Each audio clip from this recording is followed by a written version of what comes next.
Welcome to another installment of the Be Relentless vlog. Let's go ahead and let's get into Randy. It's going to be the last hero workout of this week. Now, it's going to be the inverse of all the other hero workouts, though. This is supposed to be an all-out sprint.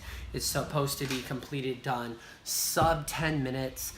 If you are an individual that can do the weight and do a set of 10 or more unbroken at 55, you should be looking at completing this workout sub 6 and as close to 4 minutes as possible. Now, with this, my tips and tricks of the strategy is to where this workout will go ahead and be more of a grip limiting factor than it will be anything else. Yes, the legs will start to burn, right?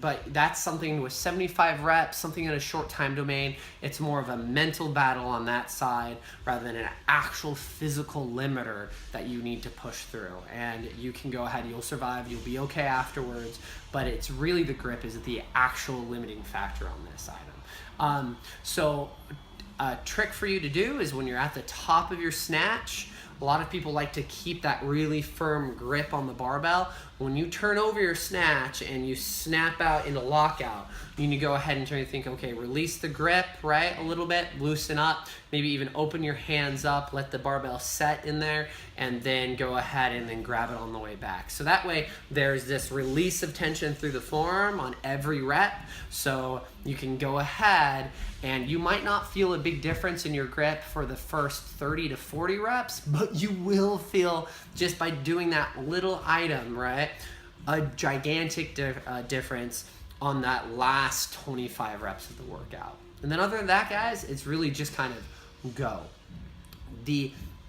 Everybody's so different with how they like to approach these workouts, but I believe that you should go ahead and always try to make your first set, the largest possible set that you can.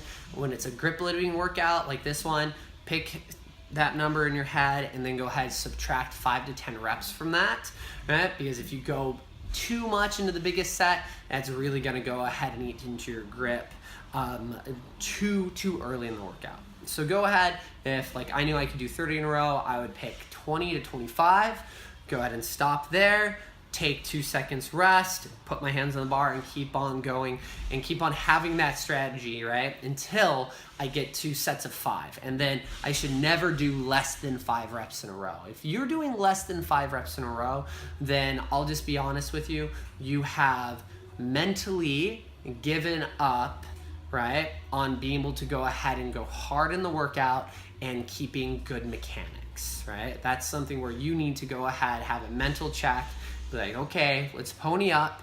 The legs are burning, that's okay. Lungs might be burning, but force the mechanics of the snatch and force yourself to get that 5th rep. Cool, guys. Other than that, mobility, stability tip of the day. Again, these are all supposed to be items that you do before the class, right?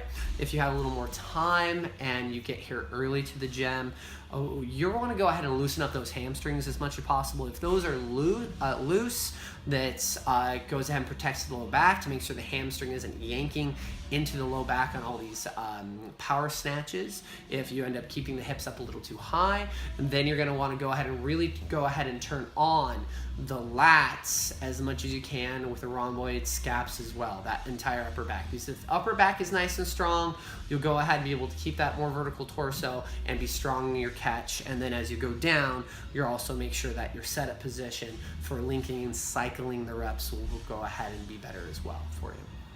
Guys, stability wise, midline is going to be really important. Go ahead and get that.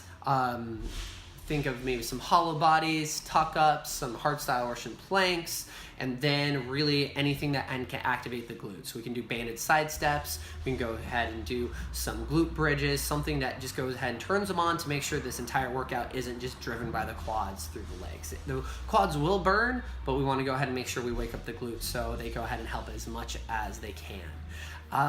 Other than, guys, remember Frosty Friday is tomorrow. Hopefully we'll see you there. Jess and Naveed are going to be hosting that one. And then, guys, just enjoy the rest of the weekend coming up. Remember, be relentless at everything that you do. Hopefully you guys have recouped and recovered from Memorial Day weekend, and you guys are starting to carry around your water bottles again, and going ahead and make sure you're emptying that at least twice a day, guys. Have a good one, and we'll see you on the other side.